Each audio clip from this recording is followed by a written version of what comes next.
दोस्तों, स्वयं माता दुर्गा जी ने कहा है, जो भी स्त्री नवरात्रि के दौरान कर लेगी ये दो छोटे से काम उसके जीवन के हर कष्ट को मैं शीघ्र कर दूंगी, खत्म, खुशियों से भर दूंगी। मैं उसका घर, उसकी हर मनोकामना को मैं कर दूंगी पूरा। दोस्तों, आपकी जानकारी के लिए बता दें, 15 अक्टूबर 2023 दिन रविवार से शारदीय नवरात्रि शुरू हो चुकी है।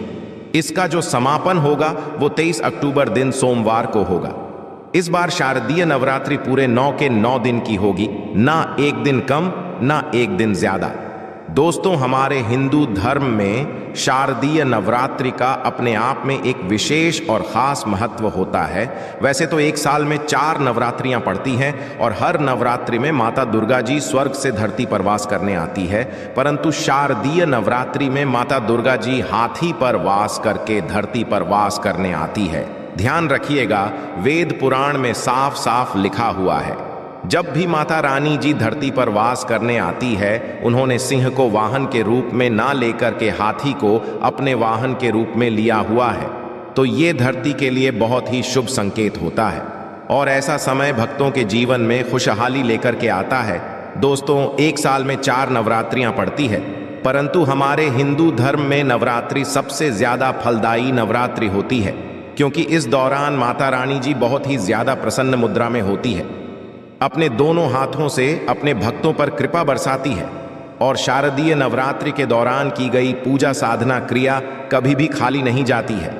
इस दौरान कोई भी व्यक्ति यदि माता रानी जी के लिए व्रत रखता है, पूजा पाठ करता है, तो उस व्यक्ति के लिए स्वर्ग के दरवाजे खुल जाते हैं और माता रानी जी की असीम कृपा उस व्यक्ति पर सदैव बनी रहती है। दोस्तों, शास्त्रों में वर्णित है कि शारदीय नवरात्रि के दौरान यदि कोई भी इंसान माता रानी जी की विधि विधान से पूजा पाठ कर लेता है तो उस व्यक्ति के जीवन का हर कष्ट जड़ से नष्ट हो जाता है और माता रानी जी के आशीर्वाद से उस व्यक्ति के जीवन में उसको धन, सुख, वैभव, ऐश्वर्य की प्राप्ति होती है।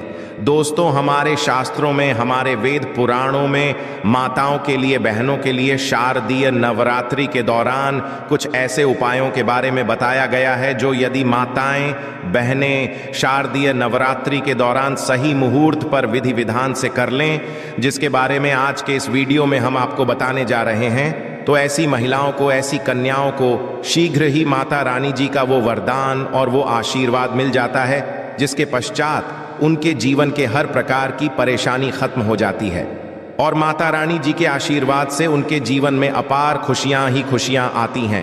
देखिए दोस्तों, वेद पुराण में तो साफ साफ यहां तक लिखा हुआ है कि यदि किसी भी नवरात्रि के दौरान माताएं, बहनें माता रानी जी को सच्चे दिल से पुकारती हैं तो माता रानी जी उनके घर पर वास करने अवश्य जाती हैं। उनकी केवल एक पुकार पर ही उनके जीवन के हर कष्ट को जड़ से नष्ट कर देती है। और यदि शारदीय नवरात्रि के दौरान माताएं, बहनें वेद पुराणों के अनुसार वो उपाय कर लें, जिसके बारे में आज के इस वीडियो में हम आपको बताने जा रहे हैं, तो मान के चलिए माता रानी जी के आशीर्वाद से माताओं, बहनों के परिवार के जीवन में एक चमत्कारी और सकारात्मक बदलाव आ सकता है। दोस्तों, चाहे आप पुरुष हैं, चाहे महिला हैं, आज के इस वीडियो को बहुत ध्यान से लास्ट तक, अंत तक बिना भगाए देखिएगा, क्योंकि आज के इस वीडियो में हम जानकारी आपको वेद पुराणों के अनुसार देने जा रहे हैं। और यदि आपने इस जानकारी को प्राप्त करके नवरात्रि के दौरान 2-4 मिनट का समय निकाल करके उन उपायों में से एक भी उपाय कर लिया, जिसके बारे में आज के इस वीडियो में हम आपको बताने आ रहे हैं, जिसके बारे में हमारे वेद पुराणों में, शास्त्रों में लिखा हुआ है, तो आप अपने जीवन की कितनी ही बड़ी समस्या में फंसे हों, कितने ही बड़े दुख का सामना कर हो और कितने ही बड़ा कष्ट आपके जीवन में हो, माता रानी जी के आशीर्वाद से आपके जीवन की हर प्रकार की दुविधा से आपको अवश्य मुक्ति मिल जाएगी। और इन उपायों को करने के पश्चात मान के चलिए, न केवल आपके बल्कि आपके पूरे परिवार के जीवन में एक चमत्कारी और सकारात्मक बदलाव आएगा।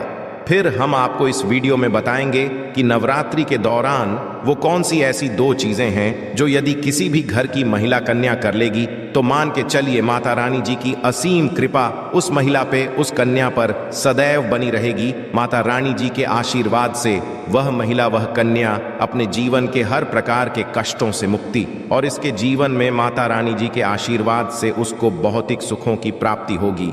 इसीलिए इस वीडियो को लास्ट तक, अंत तक न केवल अपने लिए बल्कि अपने पूरे परिवार के भले के लिए देखिएगा।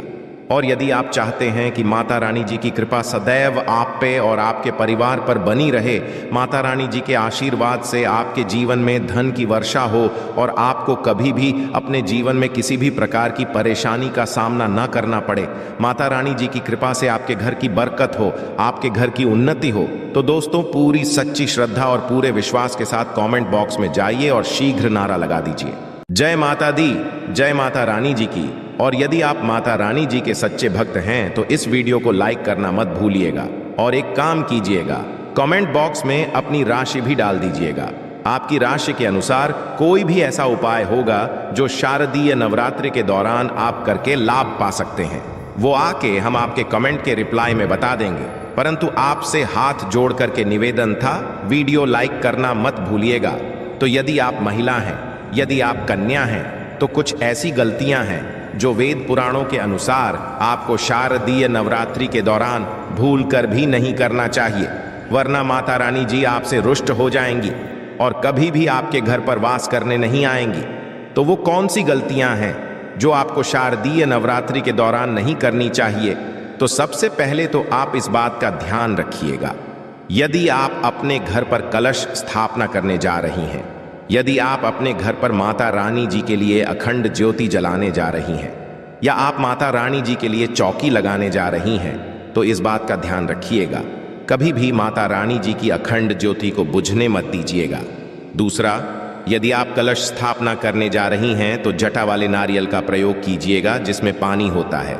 तीसरा, आपको इस बात का ध्यान रखिएगा, जो आप माता रानी जी के लिए चौकी लगाने जा रही हैं, वो चौकी कभी भी छोड़ करके मत जाइएगा। देखिए, चौकी यदि आपने घर पर लगाया है तो चौकी को कोई भी खाली कभी मत छोड़िएगा, ये बहुत ही ज्यादा अशुभ बताया गया है, इससे माता रानी जी रुष्ट हो जाती है। दूसरा, आपको इस बात का ध्यान रखना होगा कि यदि आप माता रानी जी की चौकी घर पर लगाने जा रही हैं तो केवल लाल कपड़े पर ही लगाइएगा। बहुत से लोग गलती क्या कर बैठते हैं, वो माता रानी जी की चौकी लगाते हैं, पूजा पाठ करते हैं, परंतु चौकी पर पेपर लगा देते हैं, पेपर रख करके चौकी लगा देते हैं। ये हमारे वेद पुराणों में बहुत ही अशुभ बताया गया है। यदि आप पेपर रख करके माता रानी जी के लिए चौकी लगा रहे हैं तो इससे माता रानी जी आपसे रुष्ट हो सकती और कभी भी आपके घर पर वो वास करने नहीं आएंगी। हाँ, माता रानी जी की चौकी यदि आप लगा रही हैं तो लाल कपड़े पर लगाइए, इस बात का ध्यान रखिएगा। ऐसे लाल कपड़े का प्रयोग कीजिएगा जो पहले कभी भी प्रयोग ना हुआ हो। तीसरा, इस बात का आप लोगों को ध्यान रखना होगा, जब भी आप माता रानी जी की पूजा पाठ करने जा रही हैं, माता रानी जी की आपने चौकी लगाई है तो वहां पर कभी भी काले कपड़े का प्रयोग मत कीजिएगा, या माता रानी जी की पूजा पाठ करते वक्त काले कपड़े का धारण मत कीजिएगा। यह बहुत ही ज्यादा अशुभ बताया गया है, इससे माता रानी जी शीघ्र ही रुष्ट हो जाती है। देखिए, इस बात का आपको ध्यान रखना होगा कि आपने इस नवरात्रि के दौरान 9 के 9 दिन का व्रत रखा हुआ है, तो 9 के 9 दिन में आप लोगों को माता रानी जी के 9 अलग अलग स्वरूपों को अलग अलग प्रकार के फल को अर्पित करना होगा। माता रानी जी के 9 अलग अलग स्वरूपों को आपको अलग अलग प्रकार के फूल अर्पित करना होगा, क्योंकि माता रानी जी की 9 अलग अलग स्वरूपों की पूजा पाठ की जाती है इस नवरात्रि के दौरान। और हाँ, यदि आपने 9 दिन का व्रत रखा है तो पेट भर कुछ भी मत खाइएगा, क्योंकि जिस व्रत में तपस्या ना हो, संघर्ष ना हो, वो व्रत कभी भी फल पलट करके नहीं देता है। आप यदि इन बातों का ध्यान, तो माता रानी जी की कृपा आपको अवश्य मिलेगी। नवरात्रि के पूरे 9 दिन में घर में किसी भी व्यक्ति को ना नाखून काटने दीजिएगा, नाखून काटने वाली मशीन का प्रयोग करने दीजिएगा, ये बहुत ही ज्यादा अशुभ बताया गया है। इसी प्रकार से आप लोगों को इस बात का ध्यान रखना होगा कि माता रानी जी की पूजा में किसी भी तरीके के चमड़े की चीज का प्रयोग मत कीजिएगा। देखिए, होता क्या है, बहुत सी माताएं बहनें नवरात्रि का जो व्रत रखती हैं वो माता रानी जी के मंदिर जाती हैं, चौकियों पर जाती हैं। तो आप लोग इस बात का ध्यान रखिएगा, कृपया करके आप लोग कभी भी माता रानी जी के पंडाल पर जा रही हैं तो आप किसी भी चमड़े वाली चीज का प्रयोग मत कीजिएगा, जैसे पर्स हो गया, बेल्ट हो गई, चप्पलें हो गई, चमड़े वाली चीजों से आप लोगों को दूर रहना होगा। इस बात का आप लोगों को विशेष करके ध्यान रखना होगा। और आप लोगों को इस बात का ध्यान रखना होगा कि यदि आप नवरात्रि के 9 दिन का व्रत रख रही हैं तो कृपया करके दोपहर में सोइएगा नहीं। नवरात्रि के 9 दिन कभी भी दोपहर में सोया नहीं जाता है।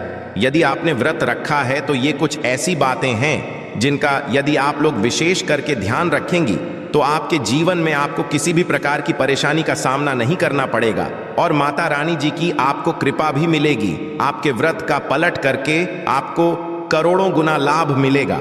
अब वो कहां से है जो आप व्रत के दौरान यदि करेंगी तो माता रानी जी का आपको आशीर्वाद मिलेगा। तो सबसे पहले आपको इस बात का ध्यान रखना होगा कि यदि आप माता रानी जी के लिए 9 दिन का व्रत रखने जा रही हैं तो आपको लाल कपड़े पहन करके माता रानी जी की पूजा करनी होगी।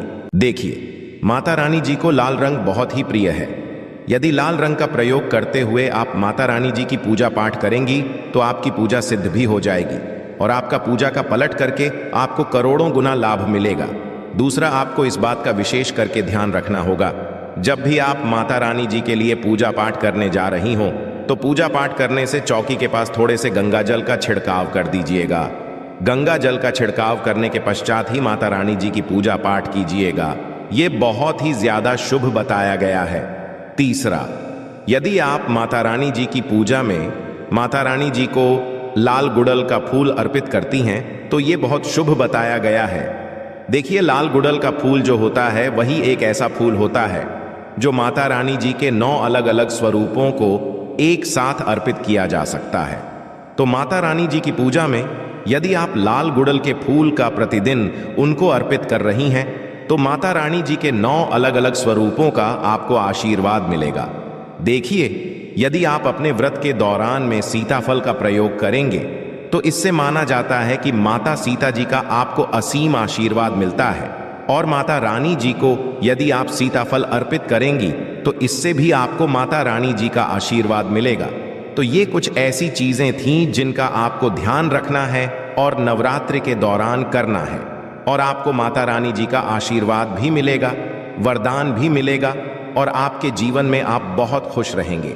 आशा है कि आज की इस प्रस्तुति में बताई गई जानकारी आपको अच्छे से समझ आ गई होगी।